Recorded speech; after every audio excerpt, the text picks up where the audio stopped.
Our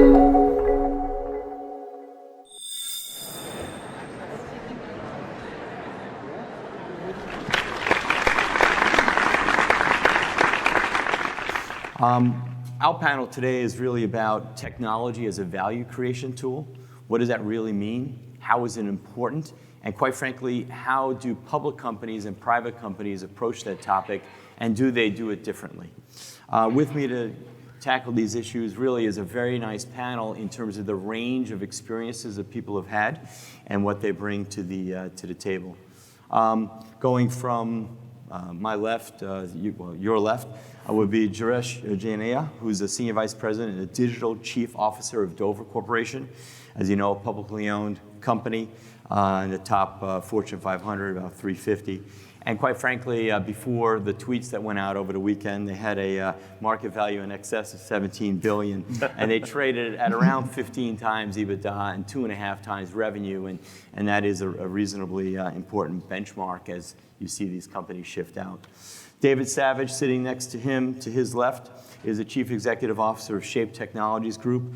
That is a private equity-owned player. It is the global leader in the design, manufacturing, and after-sales service of ultra-high pressure manufacturing enabling technology and the applications thereof. Sitting next to David is Mike McNamara. Mike is now a partner at a private equity and venture firm called Eclipse Ventures. He formerly was the CEO for many years of Flex, which everyone knows is the brand name in terms of a multinational electronics manufacturer.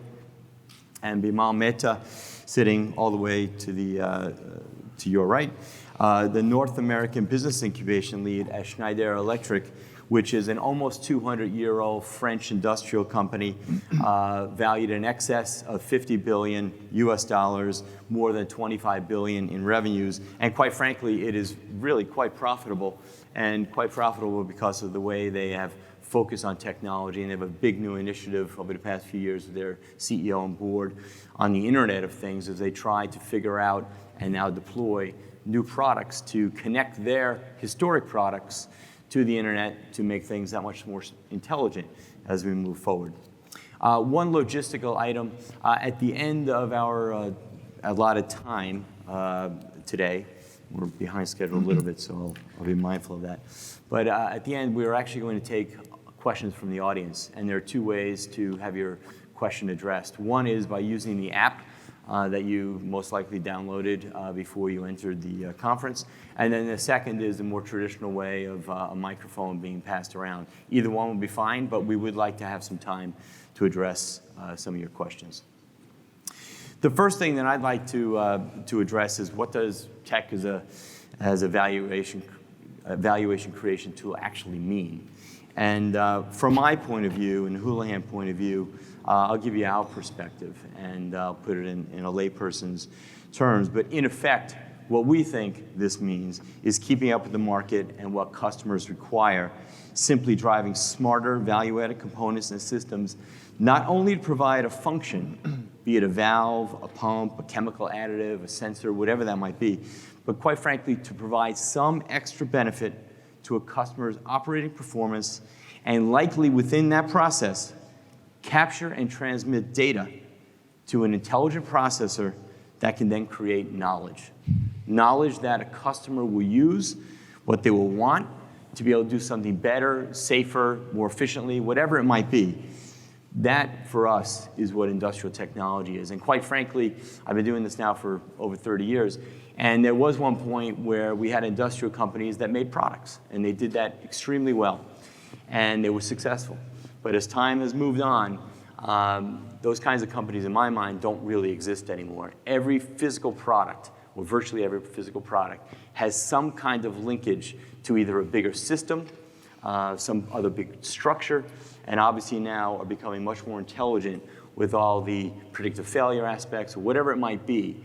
So we see that as shifting over time, and quite frankly, only continuing to shift. So if I may, I'll ask each of our panelists to define what this topic means to them. And Girish, if you don't mind, we'll start with you first. Good afternoon, everyone.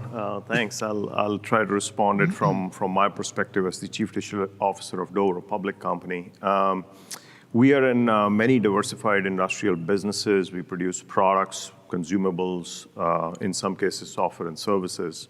So the same theme of value creation does not apply equally to all of our businesses. But I tend to look at it in three areas. One part of technology-enabled business creation, or technology-enabled value creation, is about enabling a business. This is about reducing cost of sale. This is about taking out the cost of getting a new lead down. This is about making our interaction with customer more effective. In some cases, this is about optimizing our operations inside the factory through use of data, through use of techniques like machine learning and so on the data that we collect. So that's one aspect of it. The second aspect of that is digital technologies as a business. In that, what I mean is, in many cases, we are providing physical products. Those are increasingly getting connected. When they're connected and they're in customer environments, they're part of a business process. And there is a potential value that the customer can get if we are able to connect those systems with the customer business process and make some of those business processes better, either to make them more money or to save them some money or to ensure compliance. So this is about technology being used as creation of new value streams for our businesses. And the last bit of that is technology as a plug for stopping profit leakage. As you know, in industrial manufacturing, there is a lot of profit leakage. It happens because supply chains are not optimal, inventory is at different places where it shouldn't be, and a lot of that data is just not there. So you could easily have warranty-based leakage with your customers. So how do you use digital technology to plug some of those profit leakers is another way of creating value using digital technology in these businesses. Thank you. David? Thank you. David Savage. We have a very different kind of business than Dover. We're a $500 million mid-sized industrial technology company serving customers all around the world, and we're private equity owned. That's certainly from a perspective of deploying technology to improve the performance of our business puts us very much on a time clock. Certainly, I agree with the focus on internal operations and using technology to be effective in how we operate internally, but mostly from our perspective, being a capital equipment business with a significant service arm, the real value creation for us is in the transformation of our business from one that historically has been a capital-intensive business selling capital equipment through the capital cycle with a service arm attached, to one where we're moving away from being a product selling company to a solution selling company, and from connecting our equipment to our customers and really transforming the revenue streams as a function of that. We're seeing, even in general manufacturing in the small to medium manufacturing companies globally, rapid consolidation driven by the availability of data to improve efficiency and the utilization of capital. So we're seeing reduction in the capital intensity of our customers' businesses, and we're rapidly moving our business to be much more of one of aftermarket service and consultative services to our customers on how they can use those product solutions that we're providing them to become more effective and more differentiated in their business. So we're seeing this transformation today from what was a 40% aftermarket and service business only 4 years ago to 60% today and on towards 75% of our revenue and contribution margin as a result of technology deployment and the connectivity of our equipment driving a fundamental shift in the kind of revenue we're getting and the kind of relationship that we're having with the customers that we'll continue to do business with. Great, thanks. So when I think about technology, Eclipse itself is what we call a full stack. We have about $1 billion under management, but we think about every problem today is focused on hardware, software, data, analytics, and really being able to apply artificial intelligence. I'm sure that's something that everybody out here can relate to. It's really the bundle that actually creates the value. But in terms of really driving value in today's market, I think what technology has actually done is it enabled us to be more precise about what's the problem we're trying to solve. So I think technology enables us to really understand what's the solution we're going after, and it's actually enabling us to solve it because of hardware, software, data analytics, and new business models. So think about something as simple as, a wash machine. And for 50 years, we work on making a better wash machine. And then you fast forward to the IoT world, well, we're going to have to put sensors in it. We're going to have to put in we're going to have to make it connected, and we're going to have to push a button, and we're going to order everything off Amazon on a real-time basis. It's going to know how many pods you have left, and it's going to be connected. It's going to send a signal to your cell phone and say your clothes are dry, and it's like, come get them before they get wrinkled. But even the objective is not even a connected wash machine. It's really about clean clothes. Because isn't the problem that we're really trying to solve is clean clothes? And maybe clean clothes as a service is how we should be solving the problem. And I think technology gives us tools and insights and ways of going about actually solving that problem more precisely. It's exactly what Uber and Lyft and these companies have done, where for years the automotive industry has just tried to be better and better at making better cars. You know, they need less maintenance, they get better gas mileage, they look a little better. And then all of a sudden they came along and just said, the problem we're really trying to solve is how do we get from point A to point B in the most efficient way we can? And it created a huge disruption in the marketplace, particularly as it relates to market value. So I think what technology more than anything to me is, it's allowing us to focus on what's the solution and what's the problem we're trying to solve. And of course, to step way back and think about how do we then go solve that problem. And I think this is a large part of some of the disruptions that you see in the marketplace today. They're actually redefining the problem as opposed to and creating a new solution, as opposed to just figuring out how to make a better product. Right. And Bimal, before you make your comment, I think actually there's a little bit of linkage, Mike, between what you just said and what Billy Beane's philosophy and what his disruption to baseball was all about. The combination of data and analytics and seeing where you could really disrupt and create value, right? Yeah. And now we're dealing with it in a different way, obviously, but it's coming right through every single client that we It's do. a great way to look at it. I mean, before they were figuring out how do they train a little better, how do they work, take a few more bats, how do they how do they field a few more balls, and the technique associated with the balls are maybe a little bit better glove with a little bit more flexibility, maybe a different size, and all of a sudden someone comes along and disrupts it on the back of data, and it just changed the game. Correct. Yeah, thank you. First of all, thanks, John, for inviting me to this panel. Happy to be here. And from a Schneider Electric perspective, my role is kind of in between both kind of the true corporate citizen role as well as the venture world, being in the corporate venture group, if you will.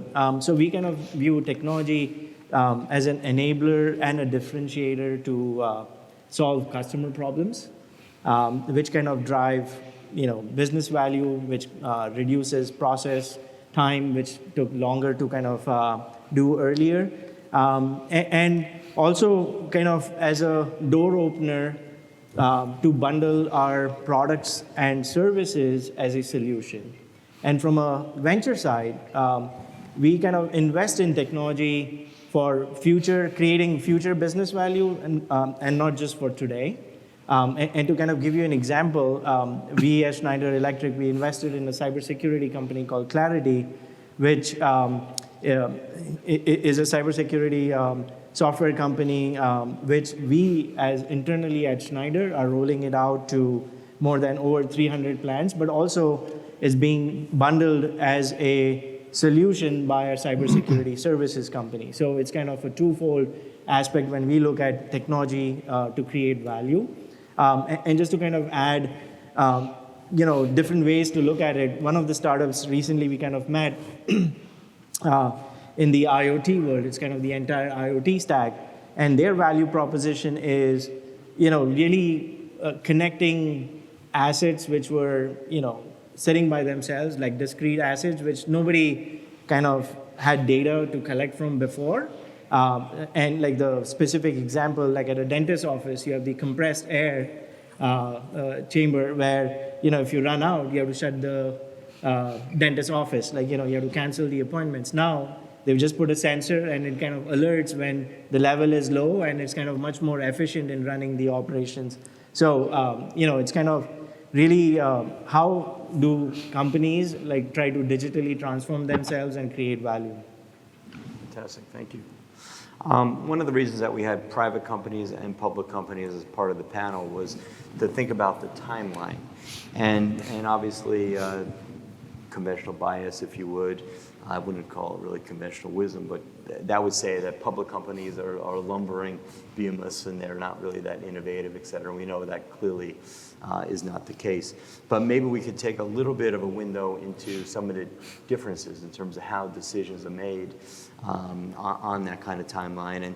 And David, you're coming from the private equity world. This is the third company that you've been leading, backed by private equity. Obviously, there are certain benefits that come with that in terms of the quiet that someone has to actually create change and implement change. But when it comes to investing in technology and changing a business, maybe you could comment on that. And perhaps, Girish, you could speak from a Dover perspective, if you would. Yeah, thanks, Jim.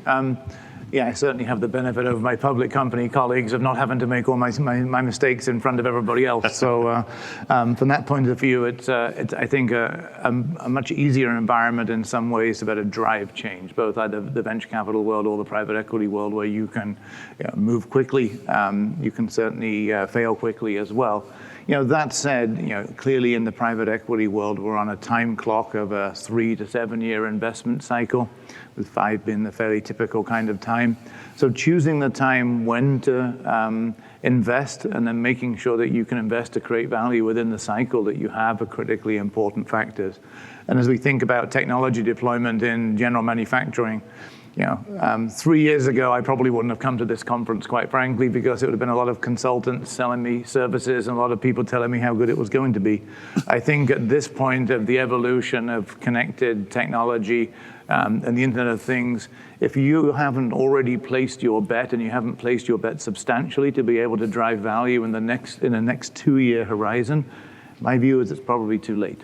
And so we're in the stage right now of rapidly evolving our investment in our engineering organization and the way that we go to market and the way that we service and manage our customers. And at this point, although we're in a private equity cycle that's probably 2 years from the end, it's an all-in bet for us. So we're transforming our engineering organization, we're transforming our field service organization, we're transforming how we engage with our customers. And for us, it's choosing the time when to invest. When you do, you have to fully invest. And I think that time is literally now. So that's great, actually, feedback from a private company perspective. I guess with your background in the public company, you can maybe relate to some of the things I'm going to say. So in a public company, of course, your primary purpose is to be the shepherd of the shareholder return and to deliver above market returns to the shareholders who are looking for a fairly predictable kind of returns to them. So there is a level of risk management that you have to do, which you may not have the same kind of pressures in a private environment. On the other hand, there are also several levers in a public company's hand. Just to give you our examples, we have used the entire gamut of these levers. So we have done inorganic acquisitions in digital businesses. We acquired a couple of really great assets which fit very well with our physical businesses and went to market together. We have done partnerships with some of the major technology partners, so they co-invest and we are able to take some of the risk down in order to move forward quicker than we otherwise would be able to do by ourselves. In a few select cases, we have also done venture investments in markets where the bet was more delivering some of the things we were doing as a service, but those bets were riskier and much further out. And it was easier to go a venture route, trying to see if that risk can be addressed along the way, giving us an optionality to take other actions as the opportunity arose. And then, of course, for the business transformation, which is all the way from sales to supply chain, that is an internal organic investment. And the way you create that oxygen is you optimize, you reduce the profit leakers, you optimize your other technology investments, which is primarily running the business, to do that better and to generate that, take that oxygen and apply it to this internal business transformation. So those are all the levers in hand of a public company, and we have been able to use them effectively in some areas. It's an allocation challenge. It's an allocation challenge, of course. Hey, Mike, you sit in an interesting spot in that Flex, being the amazing contract manufacturer that it was and is, it really had to move very, very quickly because that's what its customers wanted. And now you're at Eclipse, so you're actually doing the private equity investing with a VC twist to it all. Can you comment on some of the lessons learned from running Flex that make you perhaps an investor with a different perspective today? And how does this rapid pace of change impact your world? Yeah. Well, the pace of change and the potential disruption in business models is not going to stop. So you have to find a way to deal with it. One of the biggest differences of a public company and a private company to me is the investors. So there's a certain investor thesis associated with many private companies. I mean, you see a company like Uber that's getting ready to go public and it's losing a lot of money. But there's a whole demand. There's a whole bunch of investors that are actually willing to take that, even though the S1 might say, I'm not going to be public for, I may not be profitable for 10 years. So there's a certain investment thesis associated with owning those shares. There's another investment thesis that's built around I want to own the company because it's reliable, predictable earnings. It has stable free cash flow. I just want to have a return to share program, and I actually want to measure. I want to have a measured, non-risk approach to the asset. And those are two very different investors. And starting. So that to me is the most fundamental difference. I mean, in the private world, I mean, we do an investment and then we're expected to actually earn on it 7 to 10 years later. I mean, that is a long time. If you're a public company, they actually expect you to earn on it like almost immediately, unless you can explain it really well, but it's really hard.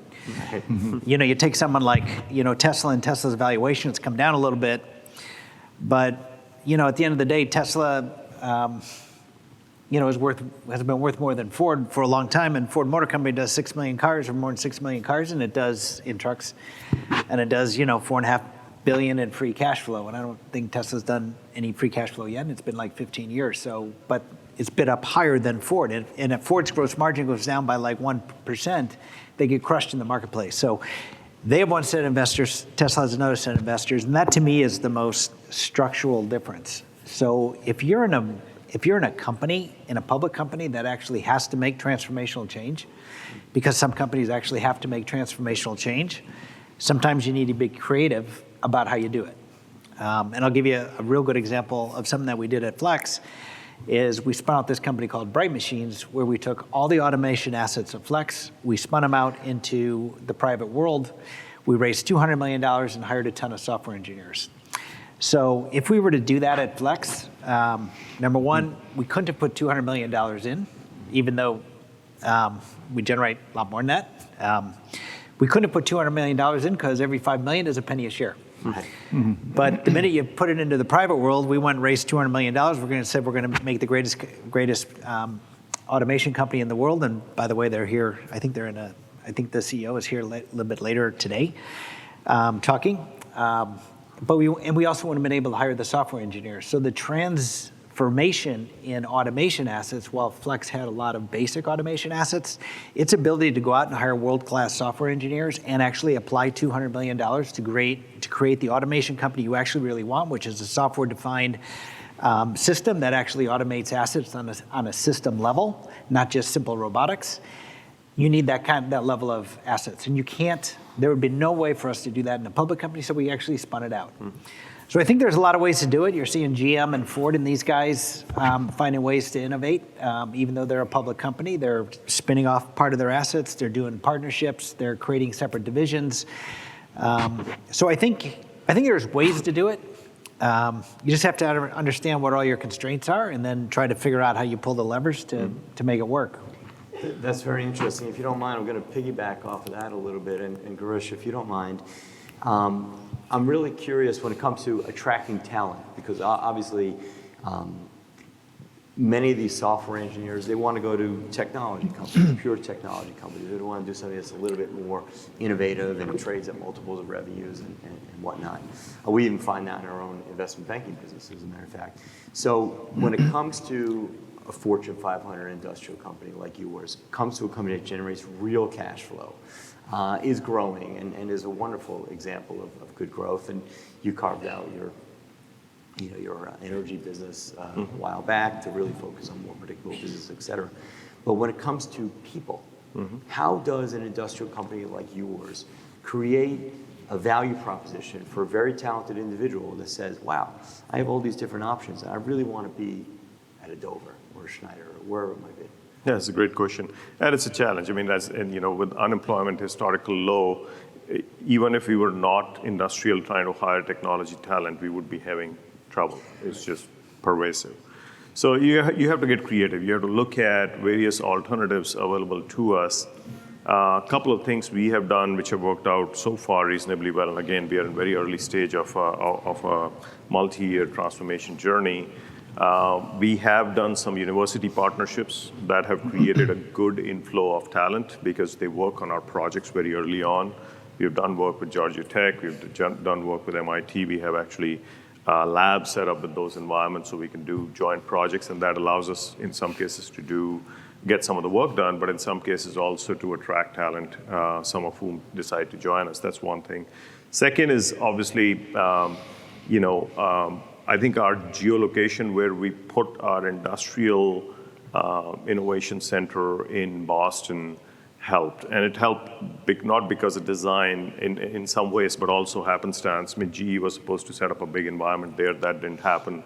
So when you look at the Boston environment, great technology companies, massive opportunities for technologists who want to be in technology company. But when you look at industrial innovation, it is limited.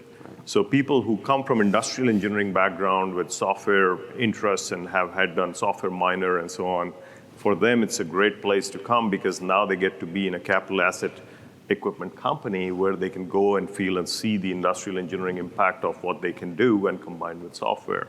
So it's a mix of 2 or 3 things that we have used. I won't say that we have solved the problem, but we have been able to hire some great talent. And the last I would say is the leadership, as in hiring the next first level leaders in technology, because good technology leaders tend to attract other good, technologists to themselves. So those would be the areas I would say.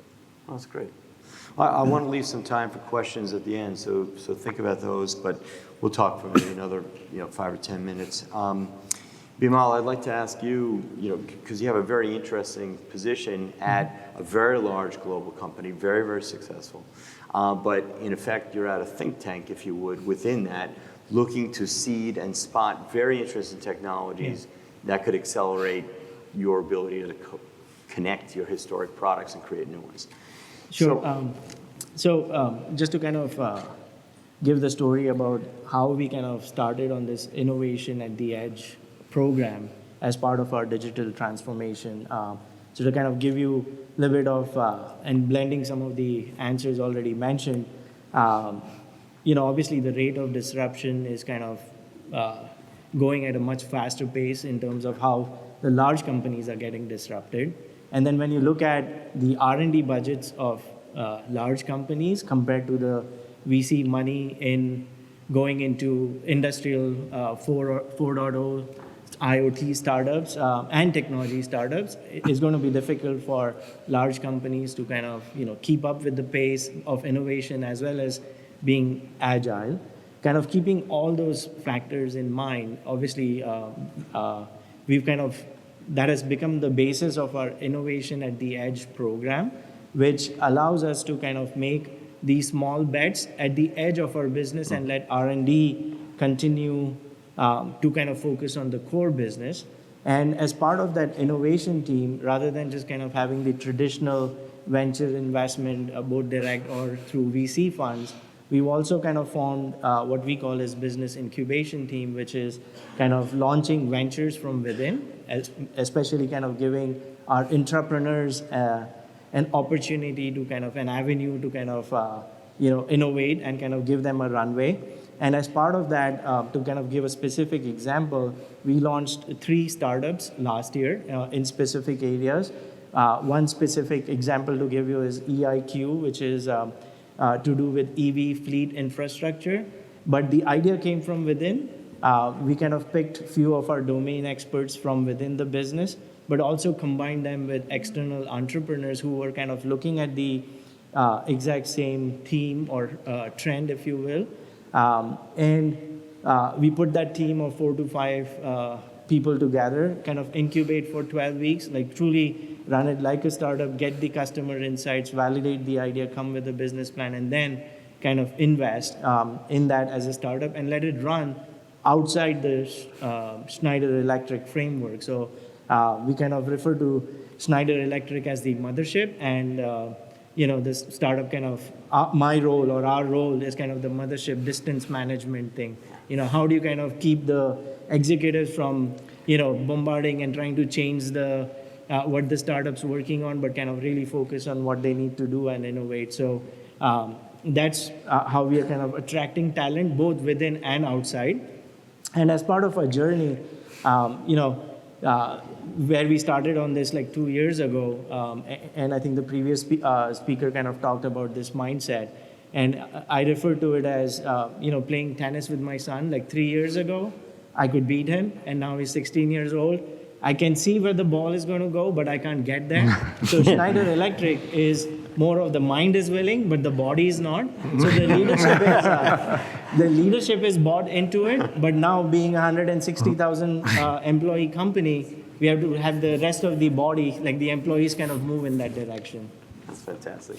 Hey, talk a little bit, we were talking about this before the panel, a little bit about the venture capital mentality of tolerating and actually celebrating these mega hits versus a private equity-backed company or a public company.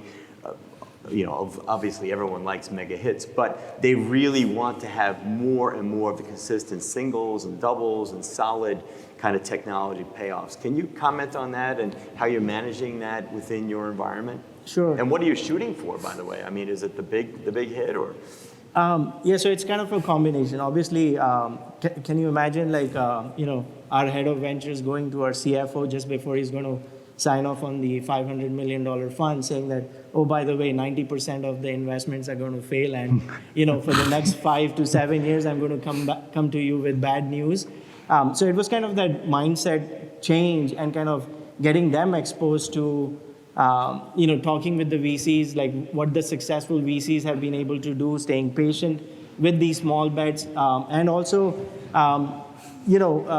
the other thing which we have an advantage over the startups is obviously our go-to-market, like the access to customers and validating what problems are of today. Obviously, technology will continue to evolve, but how do we kind of really solve the customer problems? And if that's a big enough value proposition, it will sell. And how do we kind of, bring the startups along as part of our innovation journey? I think we're still on that journey, not there yet, but I think it's slow and steady where we obviously made 5 investments directly and 3 funds in the US last year and launched 3 startups. And obviously with the success they've seen, they want to double it this year. So we see the management excitement and seeing the value being generated both, internally, kind of a lot of people want to kind of participate in that, as well as kind of the startups want to work with Schneider because they get easy access to the customer base. But I think in both cases, whether you're private or public, it still comes down to kind of focus and balance. Mm-hmm. If you're a public company, maybe you can take some bets, you can spin off a separate division or put it onto the side and give it a little different mantra and a little bit different funding, but you can't do too much. Mm-hmm. You have to keep it metered, you have to keep it balanced. And the same thing with a private company. A lot of private companies take a long time to mature and a lot of them fail in the private world, in the venture world. But if you're not focused and disciplined about how you use your money, you're not going to be one of those mega hits. Mm-hmm. Right. Mm-hmm. So both of them need their own level of balance and focus. And I think it's just, you have to understand, get back to, what's your investor base, what's the opportunity at hand, and understand what you're trying to maximize and how you're going to do it. And there's many techniques available to go make that happen, but both private and public has to be pretty balanced to how they think about things. That's interesting. I'm going to try to go one layer deeper, and David and I were having a conversation earlier today, and David, I know, and you just casually mentioned that about 40% was aftermarket, and now it's moved to 60%. 7 years ago it was about 15 or 20% that was aftermarket. So there's been amazing progress at the company. But when you go a level below that, I know as chief executive, you are dealing with the challenges that relate to people themselves. and there are some shifts going on within the workforce that you need to be optimized for what the market wants. Can you comment on that and how you make some of those decisions and allocate different kinds of talent pools? Yeah, thank you, Jim. I think at a macro level, the social disruption of some of the change we're seeing today and the skills gap between those who have them and those who don't are probably, along with climate change, the two big social challenges for humanity of our lifetime. As that relates to the way that we're operating in our business, transforming from an electromechanical business to one which is a software and services business is a fundamental shift, not just in the skill base, but in the culture of the organization and the processes and how you deploy your business going forward. So it's not just a question of saying, I'm going to have less electromechanical engineers and I'm going to have more software engineers, I'm going to solve my problem. That percolates all the way through to how do you interact with your customer at both a field service, an applications engineering, and a sales level. So it's a fundamental repurposing of the organization when you start to do that. Some of it's training and development. Some of it is the unfortunate consequence of attrition and factory consolidation. And a big part of it for us in terms of our business transformation is, I think to your point, Girish, we try to find, there's a lot of industrial technology startups. It's not unique to Silicon Valley and to Uber, but there's also a lot of people trying to succeed in evolving and changing the world that we're operating in today. We're not in the business of venture capital, but we do try and look at those companies as M&A targets where we can acquire those skills. Particularly given the time frame of a typical private equity investment, it's extremely difficult to go organically develop the kind of talent base you need to transform a business. And to your point, make sure that you have the financial discipline around resource deployment to create value on a year-on-year basis. We're not in the business of 4 years of investment and 1 year of explosive growth. It has to be year-on-year value creation to be successful in this environment. So it's a difficult challenge. I don't think it affects just us, it affects the whole of society today. But we use really, my philosophy is that we'll continue to hire from universities. We'll go through our normal cycle, the evolution and attrition of electromechanical skills dropping off, software skills joining, but specifically also using targeted M&A to better build that so that we can create that critical mass in the time frames available to us. Yep. Great. Thank you very much. I don't know if we have any questions from the audience, but if we do, I'll pop over here and, I'm using technology. It's very much integrated into our whole panel here. So let's see. Let me see. So I have a bunch of different questions here. So Girish, you're closest to me. There you go. First question here from the audience. Are you seeing technology solutions evolving that provide solutions to reduce incidents, accidents, and fatalities in the manufacturing environments? Oh, yes. Great question. As you know, many of the industrial companies for a very long time have tracked the accident rates very closely. Boards have been very focused on it, trying to reduce accident rates. But it's been more through better processes, better practices, not as much through better technology. But more recently, we have begun to deploy a lot of technology to help not just internally, but also our customers reduce their accident rates. To give you some example, which might be illustrative, we sell refuse collection vehicle or waste collection vehicles that go around your house and pick up waste. And if you know the compression that goes in compressing that waste in the back, there is a lot of pressure per square inch that goes there. And many of the accidents happen because somebody's arm is in the way or something nasty can happen because of that. So we acquired a company called Third Eye, which provides cameras and mines that vision data to, in fact, try to alert on if an accident is about to happen. We started with forensic, kind of accident happened, why did it happen? And we are moving towards, can we prevent the accident? So yeah, there is a lot of technology getting deployed at our own industrial environments as well as in our customer environments that is very focused on reducing or improving safety in general. That's fantastic. Thank you. Bimal, I'll go to you for this one. Basically, it's pretty darn interesting, and I don't know if you've seen this at Schneider, but maybe in your prior life. But what would your advice be for companies that have started down a technology pathway but then they've discovered it was a wrong pathway to be on. So I think the way, first of all, like, technology can't be a solution looking for a problem, right? Like, first of all, kind of start with what problem you're trying to solve.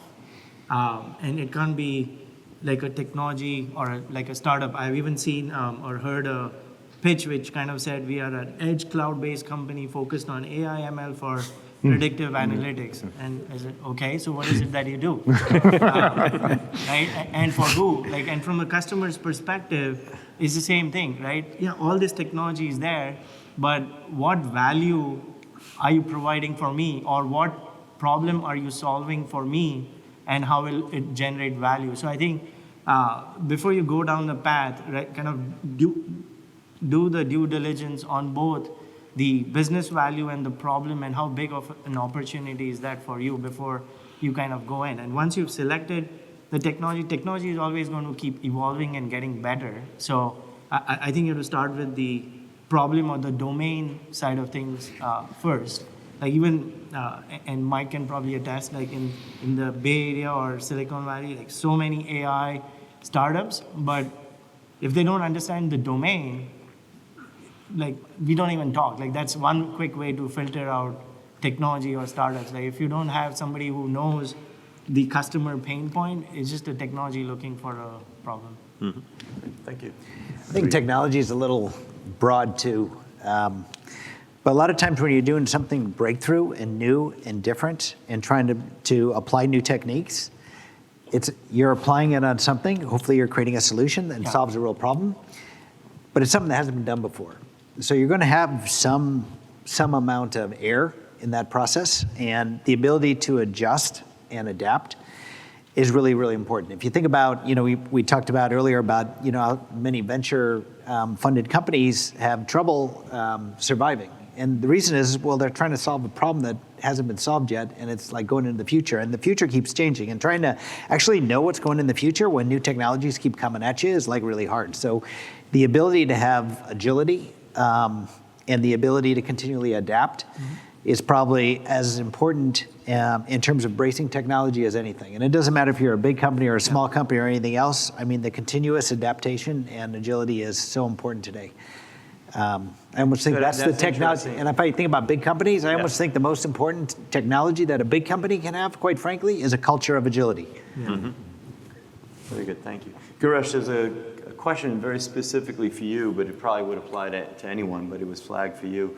Girish, does Dover have a methodology to determine what it will buy versus what it might build internally?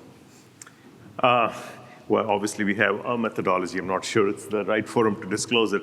But in general, what we look for is capabilities that are needed by our customers here and now. We don't have the in-house resources, time, capital to go build it from an operating standpoint. And the opportunity, if it's an acquisition opportunity, arises where it fits and it's a value accretive opportunity for us. Those two things will bring it together to considering an acquisition. Organic typically are the things, like I said, where if it's an internal digital transformation of our businesses, that is going to be organic. We'll use technologies, but it's going to be organic. Or if there are things we are pairing, as in we made an acquisition, but there is a capability of that acquisition that if done slightly differently, can potentially offer opportunity for another business. And this operating P&L does not have the ability to put that financing behind it to take that second leap. That would be another reason you would put organic capability behind it. Thank you very much.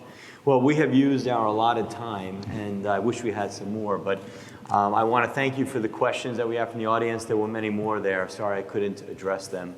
But really, thank you to the panel. I mean, what a wonderful group of executives, great experiences, perspectives. So thank you so much for sharing this time with us. Thank you. Thanks, Jim. Thank you.